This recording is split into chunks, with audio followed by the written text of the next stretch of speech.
Hello my dear friends, स्वागत है आपका आपके अपने यूट्यूब चैनल पाथ मेकर में। मेरा नाम है सौरभ और दोस्तों अब हम बात करने वाले हैं अपने जी के टॉप 20 सीरीज़ के बारे में। ठीक है, पहला क्वेश्चन हमारे सामने दोस्तों, भारतीय रेलवे के राष्ट्रीय रेल संग्रहालय कहाँ स्थित है।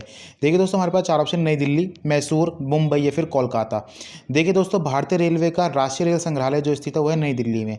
अगर आपसे पूछ लिया जाता है दोस्तों क्षेत्रीय रेल संग्रहालय कहाँ पे, तो वो है दोस्तों मैसूर में। ठीक है, क्वेश्चन नंबर 2 की ओर बढ़ते हैं। भारतीय रेलवे नेटवर्क दुनिया के बड़े रेलवे नेटवर्क में कौन से स्थान पर है। हमारे पास चार ऑप्शन है, पहले, दूसरे, तीसरे या फिर चौथे। देखिए दोस्तों, जो भारतीय रेलवे नेटवर्क है दुनिया का चौथा सबसे बड़ा नेटवर्क है। ठीक है, सबसे पहले अमेरिका का नेटवर्क आता है रेलवे नेटवर्क, उसका रूस का, चाइना का, उसका आता है हमारे भारत का, इंडिया का। ठीक है, क्वेश्चन नंबर 3 है दोस्तों, उत्तर रेलवे का मुख्यालय कहाँ स्थित है। हमारे पास चार ऑप्शन है, नई दिल्ली, इलाहाबाद, जयपुर या फिर गोरखपुर। देखिए दोस्तों, उत्तर रेलवे मतलब कि नॉर्दर्न रेलवे का जो मुख्यालय वो है दोस्तों नई दिल्ली में। ठीक है, क्वेश्चन नंबर 4 की ओर बढ़ते हैं। सर्वाधिक उपग्रह वाला ग्रह कौन सा है। हमारे पास चार ऑप्शन है दोस्तों, शनि, शुक्र, बृहस्पति या फिर वरुण। देखिए दोस्तों, अगर आप करंट की बात करें, प्रेजेंट टाइम में, वर्तमान में, तो नेट पे आप चेक करेंगे तो आपको दिखाएगा सैटर्न, शनि के पास दोस्तों अभी 82 सैटेलाइट्स या फिर मून आप कह सकते हैंगे। लेकिन जुपिटर के पास आप चेक करेंगे तो मतलब कि बृहस्पति के पास 79 है अकॉर्डिंग टू इंटरनेट। लेकिन दोस्तों अगर आप बात करेंगे किसकी, अगर आप बात करेंगे दोस्तों एनसीईआरटी बुक की, तो एनसीईआरटी बुक में जो आंसर दिया गया है वो दिया गया दोस्तों बृहस्पति। और एसएससी भी एनसीईआरटी को ही फॉलो करता है, तो सर्वाधिक उपग्रह वाला जो आपसे ग्रह पूछा जाएगा उसका आंसर आप बृहस्पति लगाएंगे। अगर बृहस्पति ऑप्शन में ना हो दोस्तों तो आप शनि को क्लिक कर सकते हैं। ठीक है, क्वेश्चन नंबर 5 को बढ़ते दोस्तों, पृथ्वी 1 घंटे में कितनी डिग्री देशांतर घूमती है। देखिए दोस्तों, आप सभी को पता है पृथ्वी 23 घंटे 56 मिनट 4 सेकंड में अपनी दूरी पर घूम जाती है, मतलब कि 360 डिग्री कवर करती है। तो आप 1 घंटे में अप्रॉक्स कह सकते हैं कि 1 घंटे में जो पृथ्वी घूमेगी वो घूमेगी 15 डिग्री, और आप ये भी कह सकते हैं कि हर 4 मिनट में 1 डिग्री घूमती है। ठीक है, क्वेश्चन नंबर 6 है दोस्तों, देखिए उपसौरिक तथा अपसौरिक को मिलाने वाली काल्पनिक रेखा क्या कहलाती है। देखिए दोस्तों, उपसौरिक और अपसौरिक, मैंने आपको दो कंडीशन बताई थी। जब पृथ्वी और सूर्य के बीच में निम्नतम दूरी होती है उसको उपसौरिक कहते हैं, अपसौरिक कहते हैं। आप कमेंट सेक्शन में कमेंट करके बताइएगा। और जब अधिकतम दूरी होती है तो उस कंडीशन को उपसौरिक कहते हैं, फिर अपसौरिक कहते हैं। मैंने आपको अपने जीके टॉप 20 की सीरीज के माध्यम से बता रखा है। ठीक है, तो दोस्तों यहाँ पे आप क्वेश्चन आया कि उपसौरिक और अपसौरिक को मिलाने वाली काल्पनिक रेखा क्या कहलाती है। दोस्तों वो कहलाती है एप्साइड रेखा।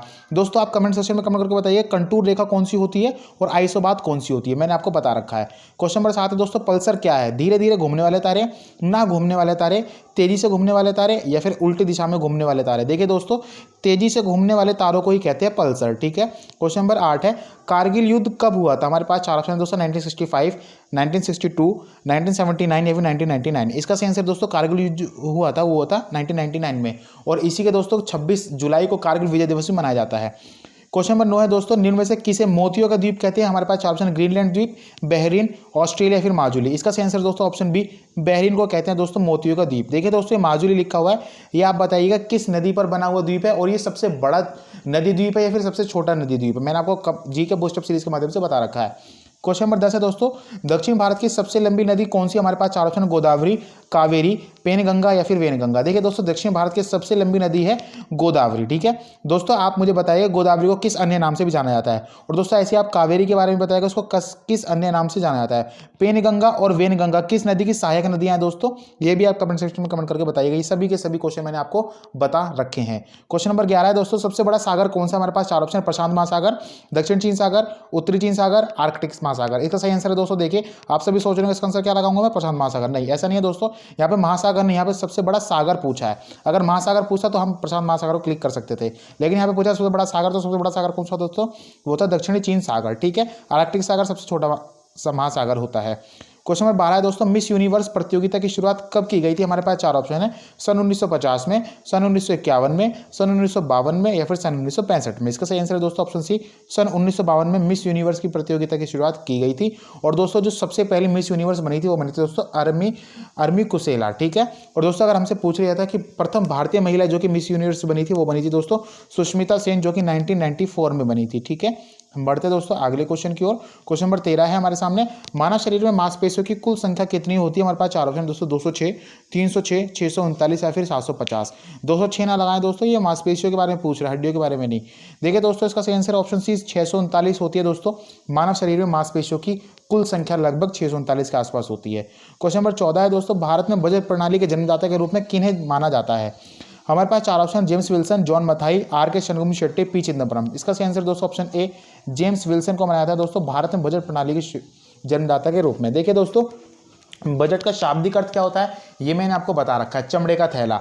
ठीक है, बजट को किस आर्टिकल के तहत पेश किया जाता है? अगर हम बात करें केंद्रीय बजट की तो आर्टिकल 112, और अगर हम बात करें दोस्तों राज्य के बजट की तो किया जाता है 212 आर्टिकल के तहत पेश। ठीक है, जॉन मथाई जो थे वो प्रथम एसबीआई के, जब इसका वो हुआ था, नाम चेंज हुआ था 1955 में, तो प्रथम कौन बने थे दोस्तों? ये बने थे उसके चेयरमैन, या फिर आप कह सकते हैं एसबीआई के गवर्नर बने थे। ठीक है, और दोस्तों एक बात और, आर के शनमुगम शेट्टी लिखा हुआ है।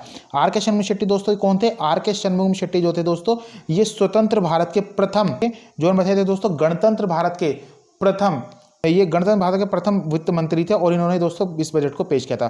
स्वतंत्र भारत का जो बजट पेश किया गया था दोस्तों वो किया गया था किसके द्वारा? ये किया गया था दोस्तों आर के शनमुगम शेट्टी के द्वारा। और अगर हम बात करें दोस्तों गणतंत्र भारत का प्रथम बजट, तो वो किया था दोस्तों जॉन मथाई ने। ठीक है, और पी चिदम्बरम से रिलेटेड दोस्तों आपको बताइएगा, मुझे क्वेश्चन ऑप्शन में कमेंट करके बताइएगा दोस्तों कि पी चिदम्बरम के द्वारा कितनी बार बजट को पेश किया जा चुका है। ठीक है, क्वेश्चन नंबर 15 की ओर बढ़ते। राष्ट्रीय गीत वंदे मातरम का अंग्रेजी में अनुवाद किसके द्वारा किया गया था?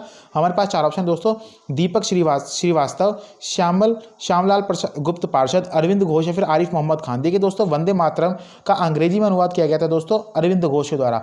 श्यामलाल गुप्त पार्षद से रिलेटेड दोस्तों मैंने आपको क्वेश्चन बता रखा है, वो आप कमेंट सेक्शन में कमेंट करके बताइएगा। आरिफ मोहम्मद खान ने दोस्तों वंदे मातरम का उर्दू में अनुवाद किया था।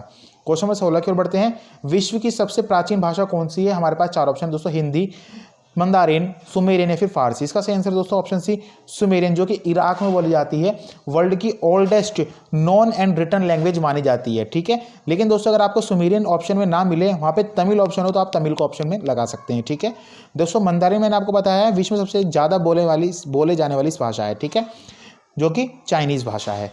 क्वेश्चन नंबर 17 की ओर बढ़ते हैं दोस्तों।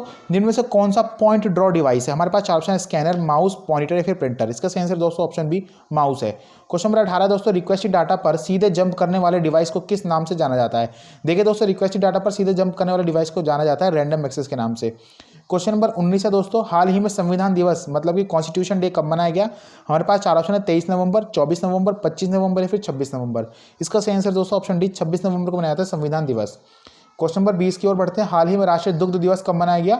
इसका सही आंसर है दोस्तों ऑप्शन डी, 26 नवंबर को मनाया गया डॉक्टर वर्गीस कुरियन की याद में राष्ट्रीय दुग्ध दिवस, जिसको दोस्तों डॉक्टर वर्गीस कुरियन को हम सफेद क्रांति के जनक के रूप में भी जानते हैं। राष्ट्रीय दुग्ध दिवस मैंने आपको बता दिया 26 नवंबर को, लेकिन विश्व दुग्ध दिवस कब मनाया जाता है वो कमेंट सेक्शन में कमेंट करके बताइएगा।